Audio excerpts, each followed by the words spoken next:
Et salut à tous, j'espère que vous allez bien. Alors aujourd'hui, vous l'avez vu dans le titre, on retourne du côté des processeurs, et aujourd'hui ce sera le Ryzen 2600 et le 3600. Allons-y, c'est parti.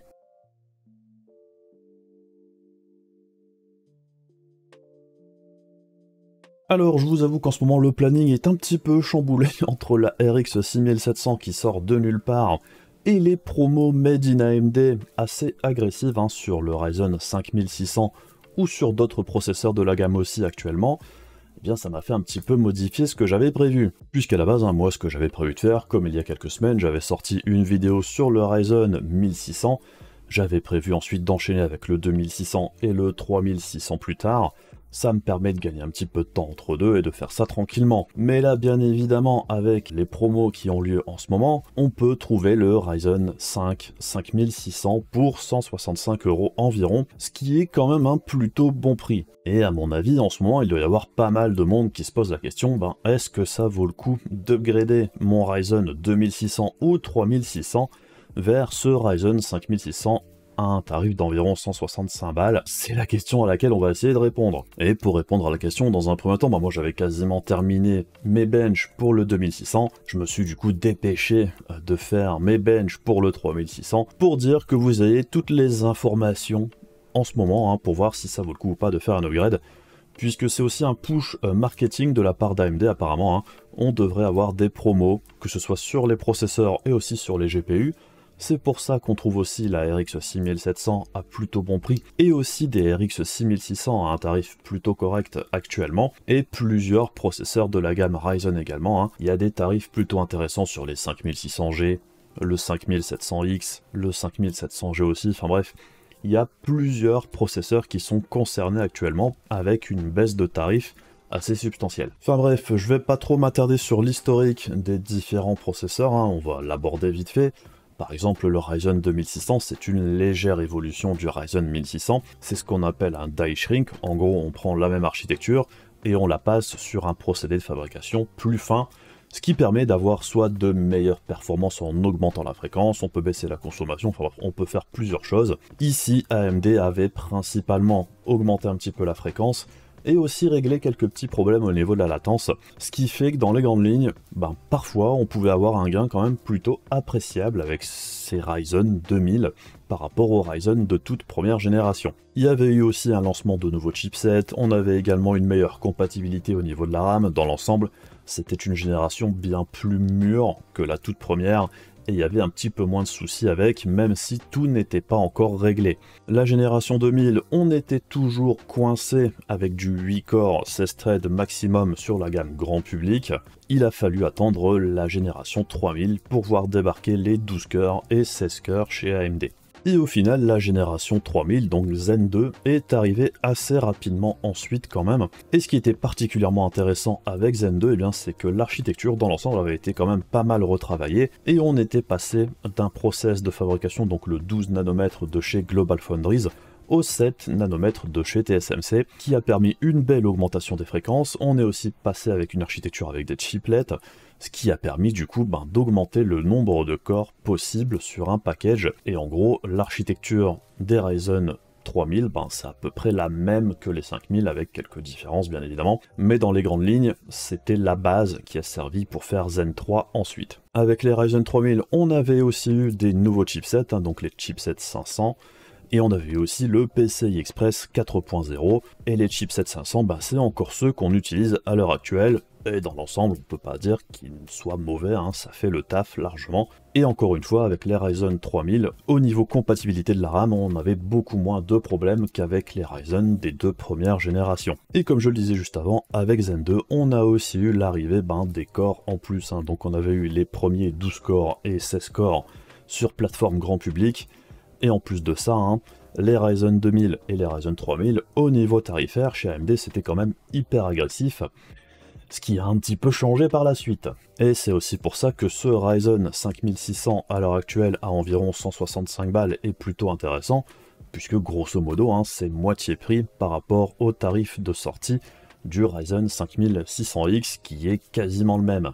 Après, la grande question, bien évidemment, c'est est-ce que les tarifs que l'on voit là maintenant vont rester dans la durée? C'est difficile à dire. mais quoi qu'il arrive, ça devrait pas baisser énormément.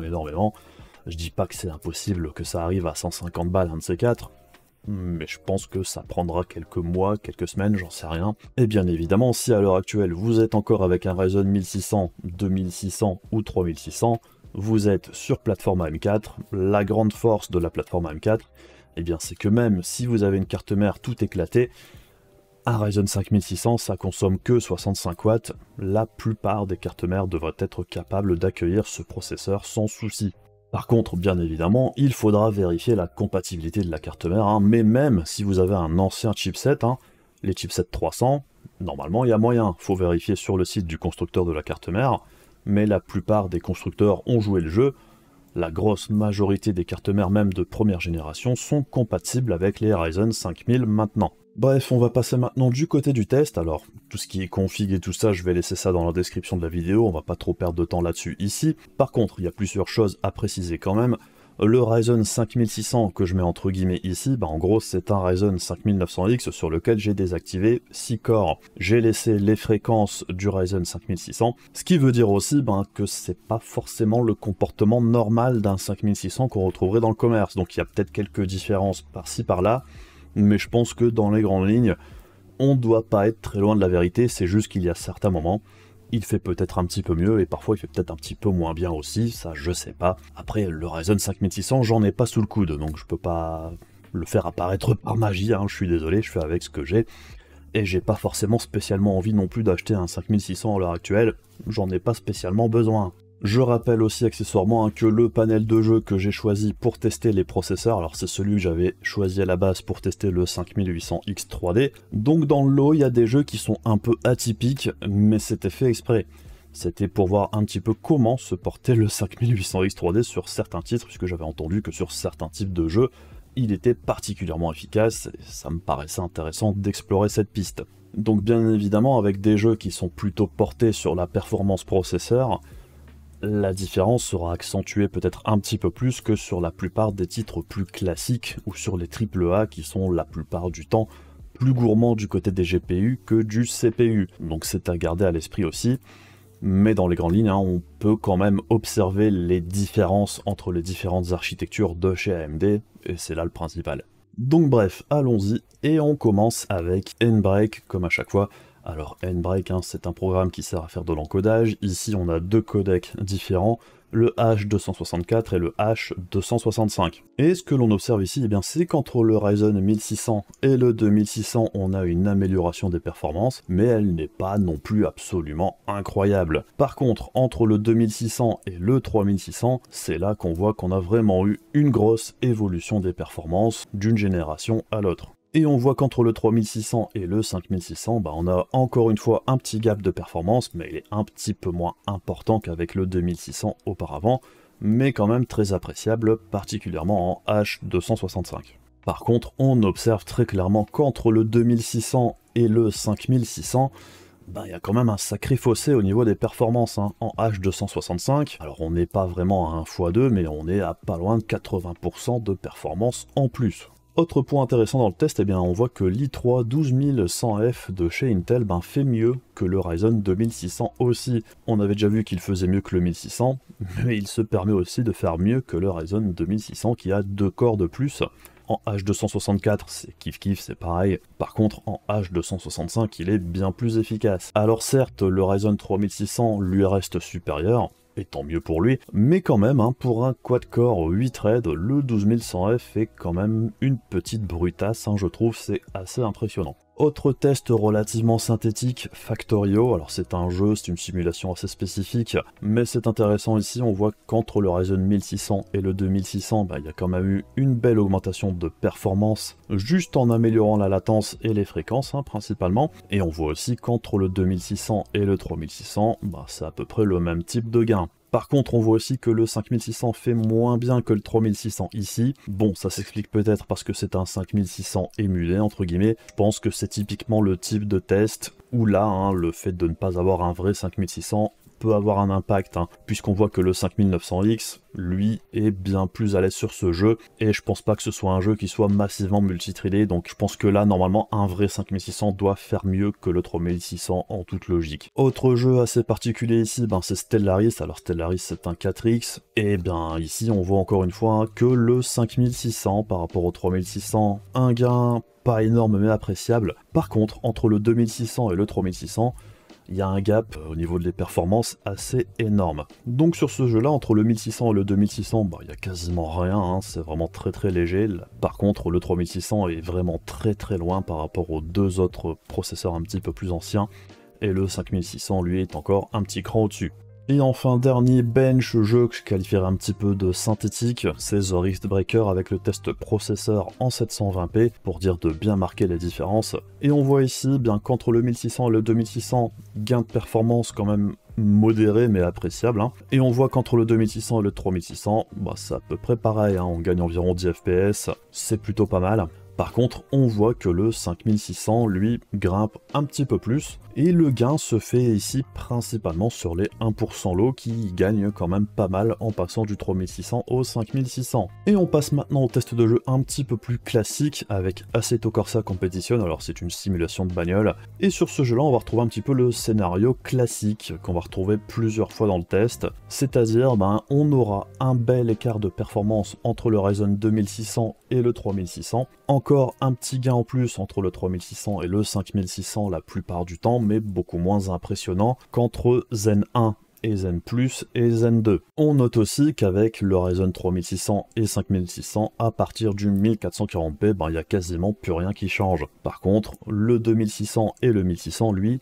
il y a encore un petit gap de performance qui se fait sentir. On enchaîne avec Battlefield 2042, et comme je venais de le dire juste avant, c'est un scénario très similaire à ce qu'on a observé sur Assetto Corsa, c'est-à-dire un joli gap de performance entre le 2600 et le 3600. Le 5600 enfonce encore un petit peu plus le clou, par contre on voit qu'en 1440p, 3600, 5600, on est quasiment au même niveau. Et il y a vraiment qu'en 720p détail minimum qu'il y a une vraie grosse différence entre le 3600 et le 5600 sur ce jeu-là. Cyberpunk 2077, même scénario que d'habitude, par contre on voit qu'ici le 3600 et le 5600 commencent à faire jeu égal à partir du 1080p détail élevé, puisque Cyberpunk 2077 c'est un jeu qui tire beaucoup plus parti du GPU que du CPU. Par contre encore une fois, entre le 1600, 2600 et le 3600 on a un petit gap de performance.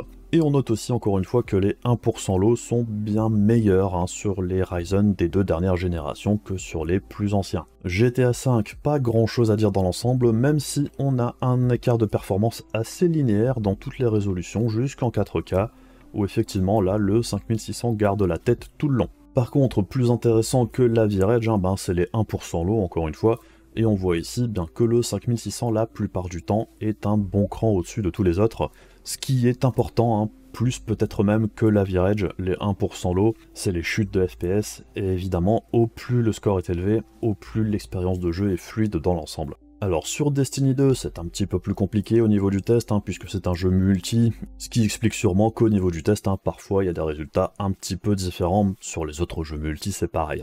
Par contre, au niveau du comportement des différents processeurs, je dirais que c'est plutôt classique. Même si je trouve que la différence entre les Ryzen 3000 et 5000 est un petit peu plus importante sur ce jeu-là que sur certains autres. Far Cry 6, alors lui c'est un comportement des plus classiques, je dirais, pour ces 4 processeurs. On a toujours notre gouffre entre le 2600 et le 3600, et le 5600 qui ferme la marche en étant un petit cran au-dessus de tous les autres. FF14, alors c'est plus ou moins la même histoire, pas grand chose à dire ici non plus. Il y a toujours le petit gouffre entre le 2006 et le 3006. Il y a vraiment qu'en 720p détail minimum que le 5600 s'envole, même par rapport au 3006. Pour Fortnite, par contre, c'est intéressant puisqu'on voit que le 5600, alors en 720p détail minimum, il est clairement un bon cran au-dessus du 3600. Et pour le coup, c'est un des jeux où le 2600 n'est pas si loin derrière par rapport au 3006. Et pour un jeu compétitif, c'est important, puisque la plupart du temps, sur ce type de jeu, on va désactiver le plus d'options possible. Donc les résultats qu'on recherche seront probablement plus proches du 720p détail minimum que du 1080p détail élevé. Et très clairement, en désactivant les options graphiques dans ce jeu, on a plus à y gagner avec le 5600 qu'avec les autres. Ensuite, Forza Horizon 5, alors là c'est le comportement classique je dirais, hein, particulièrement à partir du 1080p, où on retrouve l'écart entre le Zen Plus et Zen 2 assez important. Pas grand chose à dire ici, c'est du classique. Guild Wars 2 dans l'ensemble, Zen 2 et Zen 3 font relativement jeu égal à partir du 1080p. Il y a vraiment qu'en 720p détail minimum hein, qu'il y a une vraie différence entre le 3006 et le 5006. Le reste du temps, pour les autres réglages, ben c'est kiff kiff. Horizon Zero Dawn, pas grand chose à dire, hein, c'est le comportement que l'on a pu observer depuis quasiment le début. Un bel avantage pour le 3600 par rapport au 2006 et le 5600 un petit cran au-dessus. Mais dans l'ensemble, c'est beaucoup moins marqué. Flight Simulator, encore une fois, ben on est très vite limité par le GPU à partir du 1080p détail élevé. Le 3600 et le 5600, c'est pareil. Par contre, on a toujours un gain même entre le 2600 et le 3600 en 1440p détail élevé. Hein. Celui-ci reste toujours un petit cran en dessous. Age of Empires 4, ici encore une fois, il n'y a qu'en 720p détail minimum qu'il y a une vraie différence. Et on voit très clairement qu'en 720p détail minimum, entre le 3006 et le 5006, il y a une vraie différence pour le coup. Le 5600 s'envole très vite. Par contre, dès qu'on active un petit peu les détails, et bien là, quasiment aucune différence, même entre le Ryzen 1600 et le 5600, le comportement est très proche. Pour Shadow of the Tomb Raider, alors c'est pour ça qu'on aime bien Shadow of the Tomb Raider du côté des testeurs de matos, c'est que Shadow of the Tomb Raider, généralement, il scale plutôt pas mal avec tout ce qu'on fait, que ce soit en changeant les fréquences du processeur, en changeant le processeur, en changeant la RAM, enfin bref, Shadow of the Tomb Raider, il scale toujours, quasiment à chaque fois qu'on change quelque chose, donc il est intéressant à ce niveau-là. Et ici, on voit, ben oui, qu'il y a une vraie différence entre les performances du 3600 et du 5600 sur ce jeu-là. Pour Star Citizen, et bien ici, on a quelque chose d'assez linéaire, hein, jusqu'en 4K où ça commence à se tasser un petit peu. Par contre, sur les 1% low, le Ryzen 5600 est clairement un petit cran au-dessus de tout le monde. Pour Star Wars The Old Republic, même punition, on voit ici que le 5600 est un petit cran au-dessus de tout le monde, particulièrement sur les 1% low, même si dans l'ensemble, hein, le gros problème de ce jeu-là, ce sera les chutes de FPS plus qu'autre chose. Alors, StarCraft 2, et bien là j'ai pas besoin de vous faire un dessin, on voit que StarCraft 2 apprécie particulièrement Zen 3, on l'avait déjà vu par le passé. StarCraft 2, la dernière architecture Ryzen, ben ça marche vraiment très fort. Pour Warhammer Vermintide 2, ce qui est intéressant ici, ben, c'est qu'en 4K, le 5600 laisse tous les autres bien derrière, alors que dans les autres résolutions, c'est plutôt linéaire, hein, même si on a toujours le petit écart entre le 2006 et le 3006, et bien là on voit que en 4K, les 3 premières générations de Ryzen se sont complètement tassées, par contre le 5600 lui reste un bon cran au-dessus. Pour Total War Warhammer 3, bon bah c'est toujours le même problème, hein. On l'a déjà vu par le passé, c'est plus un problème avec le jeu et les drivers du GPU qu'autre chose. Et il y a vraiment qu'en 720p détail minimum qu'on observe une vraie différence, sinon pour le reste c'est exactement pareil. Pour World of Warcraft, eh bien on a un petit peu le syndrome StarCraft 2 ici, hein. C'est un autre jeu Blizzard, c'est peut-être dû à ça, j'en sais rien. Mais en tout cas, Zen 3 est plus à l'aise que toutes les autres générations de Ryzen, donc très clairement, encore une fois, même pour World of Warcraft, la dernière génération de Ryzen est bien plus véloce sur ce jeu-là. Et dernier jeu du panel, Yakuza Like a Dragon, comportement relativement classique, avec un bel écart entre Zen Plus et Zen 2, et Zen 3 qui est un petit cran au-dessus jusqu'en 1080p. En 1440, le 3600 et le 5600 font jeu égal, et en 4K, tout le monde est au même niveau. Donc au niveau du récap des performances en 720p détail minimum, c'est là où il y aura le plus de différence. Évidemment, ben dans ces conditions-là, on voit qu'entre un 2600 et un 5600, eh bien on a 50% de performance en plus sur l'Average, hein, ce qui est vraiment quand même assez conséquent, et 32% sur les 1% low, ce qui là aussi est vraiment très appréciable. Ce qu'on note aussi, c'est qu'entre le Ryzen 1600 et le 2600, on avait environ que 15% de différence en plus, ce qui est quand même plutôt pas mal, hein, pour une simple évolution du Ryzen de base, je dirais.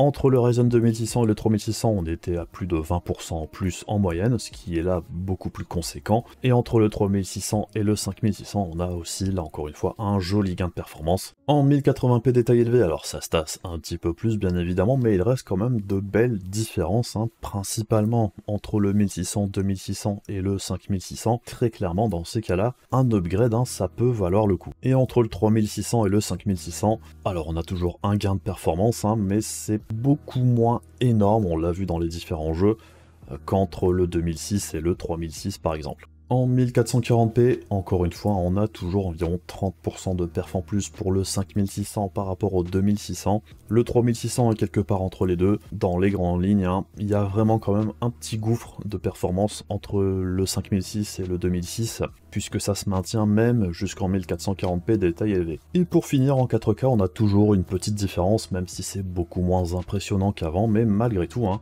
on garde quand même plus de 20% de performance en plus pour le 5600 par rapport au 2600 en 4K. Donc bref, dans l'ensemble, eh bien on a quand même un sacré gap de performance hein, quand on passe d'un 2600 à un 5600.